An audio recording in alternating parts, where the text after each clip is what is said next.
Michael Montero here with Abel Sanchez, trainer extraordinaire. You're less than a week ahead of the Wade fight. How is everything with camp and how are you guys feeling? Actually, everything is great. We just come down today here to Dodger Stadium to do the first pitch. Then we go to the hotel, the host hotel for the fight. Training has been just like the last ones, very well coordinated and very well done by Gennady. So we're ready to go. Do you feel that now that Gennady lives in LA and he's training at Big Bear, of course, is it a routine now where you guys have it like a machine? Well, I wouldn't say it's a routine, but it's a system that I've implemented, that we do a lot of the basic things, but we do a lot of the same things. We make sure that all our points are hit at a particular week. So he did everything again, just like clockwork. He's a true professional. I know you don't want to look too far ahead. I know you're focused on Wade, but a few weeks ago, your fighter Sullivan Barrera went up against Andre Ward, and that's the big matchup for Gennady, in the future that a lot of fans want to see.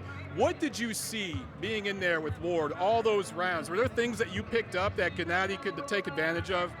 Well, I think that Andre fought a good fight. My guy was a little too inexperienced for him. But to deal with Gennady and to deal with Sergey, which is what they're talking about also, I think Andre needs a couple more fights to tune up what he had before. This is not the guy that fought in a Super 6. This is a different guy. Not only that, he's moving up to 175 to fight Kovalev, and if we fight him, I believe he needs a couple more fights. He's a great fighter, great talent, but I think the rust showed in that fight with Barrera. You got Barrera. He seemed that the hand speed was almost there, but the foot speed, I saw a difference. There's something I noticed. Is it the fact that Barrera couldn't cut off the ring, or was it just that Ward was just quicker to the punch? No, Barrera has 17 fights. He's not really on that level that Ward is, but it was a fight that was offered to us, and we took a chance. Kathy Duva in main events offered it to our manager, so it was a fight that we couldn't turn down. We had to find out where our fighter was. But regardless, we fought a great fighter. We fought a guy that is for sure a Hall of Famer.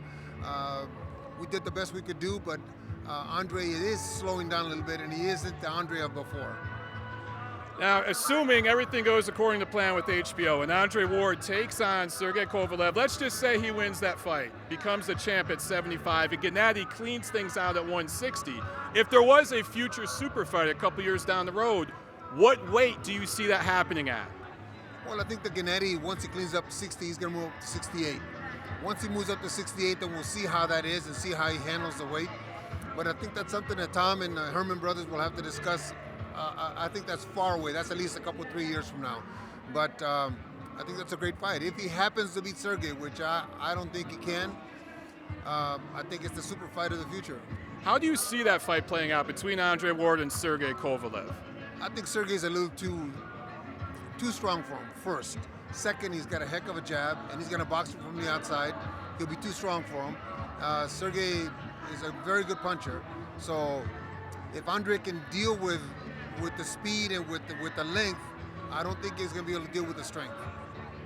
And going back to Gennady's fight this Saturday, they're expecting a sellout crowd. I just talked to Tom Loeffler. They're expecting over 16,000, which is one of the biggest crowds at the Forum in decades. Do you guys feel pressure to put on a big show to get rid of this guy, or is it just business as usual? No, this guy comes to win too, I'm sure. He's got an undefeated record. People are putting him off to the side and thinking it's not much of a challenge, but to us, he's a big challenge. To me, he's the second best middleweight in the world, Gennady being the first.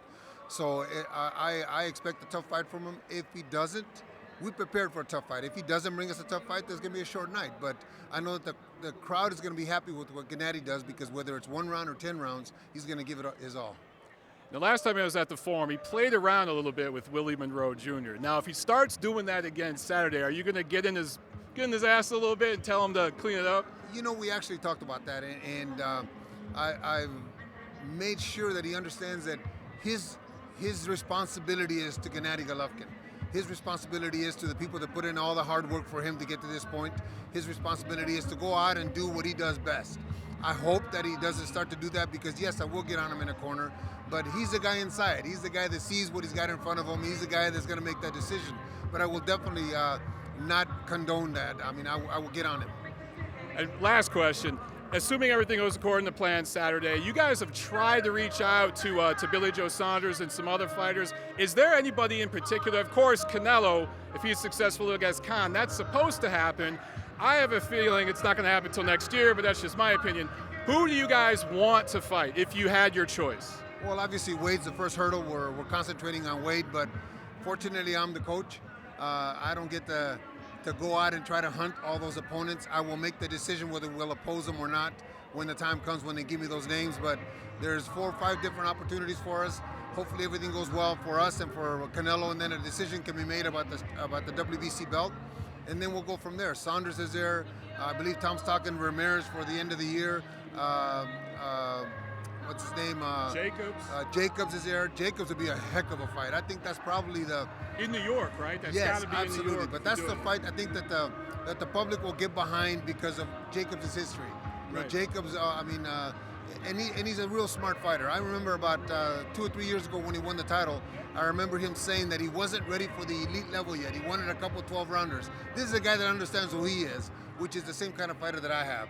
So I think that would be a fight that the fans would really, really go behind.